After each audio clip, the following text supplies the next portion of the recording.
guys, nagluto ako ng hipon.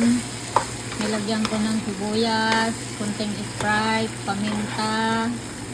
Tapos nilagyan ko ng ketchup. Yan. Wala asin, no water. Yan lang.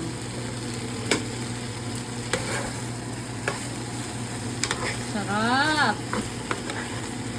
Sarap. Sarap ng aking handa.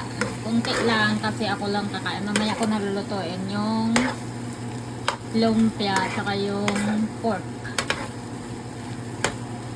Tapos nag-adobo ako ng baboy. Tapos kunting palabok. Ayan.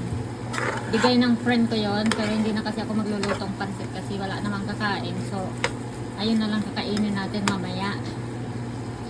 'Di ba? Kasi masasayang lang din. Ayan na, luto na. Maya alis na kami ng asawa ko. So, kumakain lang siya. Bye guys!